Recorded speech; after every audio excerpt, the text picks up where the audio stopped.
Salut zusammen und herzlich willkommen zu einem neuen Video auf Ask Switzerland. Manche Leute haben mir geschrieben, Lionel, du machst jetzt schon seit Ewigkeiten deine Swiss-Infos, wir mögen das und alles, aber kannst du nicht mal ein bisschen etwas anderes machen, einfach mal zur Abwechslung? Und das habe ich eine mega gute Idee gefunden. Und wer Vorschläge hat, soll die doch in Zukunft einfach in die Kommentare schreiben. Darum kommt jetzt ein 10 Fakten über die Schweiz Video. Let's go! Fakt Nummer 1. Seit Anfang des 20. Jahrhunderts hat es in der Schweiz ein Gesetz gegeben, dass für jeden Baum, der gefällt worden ist, irgendwo in der Schweiz ein neuer gepflanzt werden muss. Das hat natürlich dazu geführt, dass, weil jeder Baum ersetzt worden ist und auch noch natürliche, normale Bäume neu gewachsen sind, die man dann nicht mehr fällen durfte, der Baumbestand, also die Anzahl Bäume, rasant in die Höhe geschossen ist. Das Gesetz ist aber vor ein paar Jahren abgeschafft worden und jetzt erwartet man, dass die Anzahl Bäume langsam aber sicher wieder ein bisschen zurückgeht. Fakt Nummer 2. In der Schweiz wohnen 8,3 Millionen Menschen, von denen rund 25%, also ein bisschen mehr als 2 Millionen, keinen Schweizer Pass haben.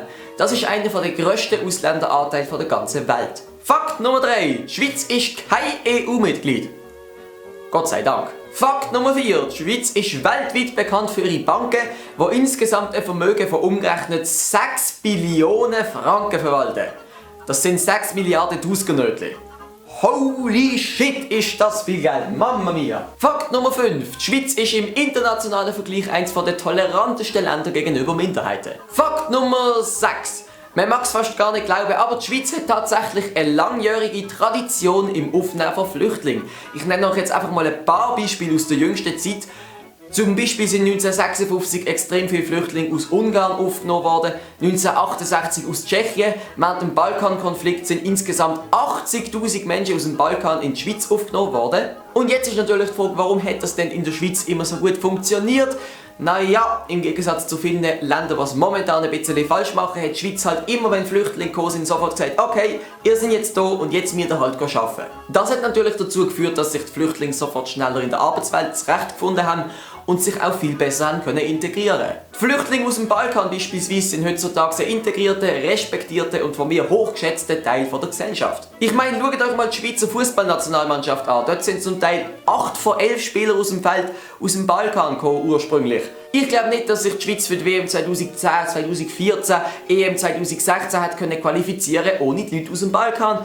Danke vielmals.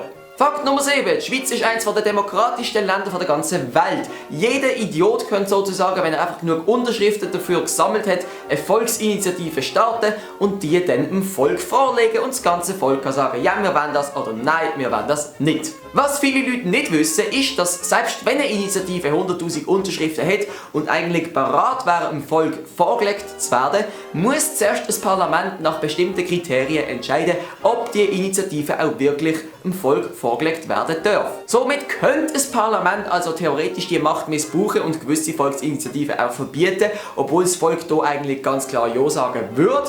Bis jetzt hat das Parlament die Macht allerdings noch nie missbraucht. Fakt Nummer 8. Die Schweiz ist 1924 Fußball-Europameister geworden.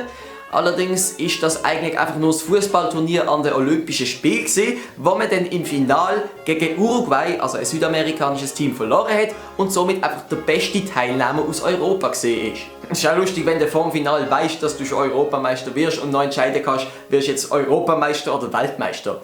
Mega der Luxus! Die Schweizer Verantwortlichen haben aber ursprünglich das Hotel bis nur am Tag nach dem Achtelfinale gemietet.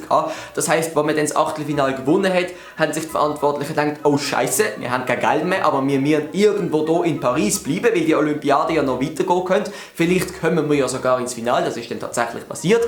Und dann hat einfach eine Schweizer Sportzeitung Geld gesammelt und hat dann tatsächlich den Fußballer und ihrem Team können die weitere Übernachtungen in Paris ermöglichen. Fakt Nummer 9. Bei nationalen Angelegenheiten gibt es in der Schweiz erst seit 1972 das Frauenstimmrecht.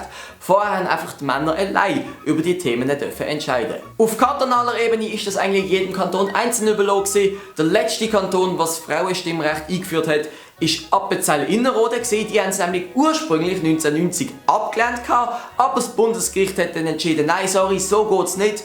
Schweizer Demokratie, das ist jetzt leider nicht mehr verfassungskonform und da müssen wir ab 1991 ein Frauenstimmrecht auch einführen. Das haben Appenzell-Innerrhoden dann auch gemacht. Alter, man muss sich das vorstellen, das ist nur 25 Jahre her. Fakt Nummer 10. Laut einer Studie kann nur jeder 20. Schweizer die erste Strophe von der Schweizer Nationalhymne fehlerfrei singen.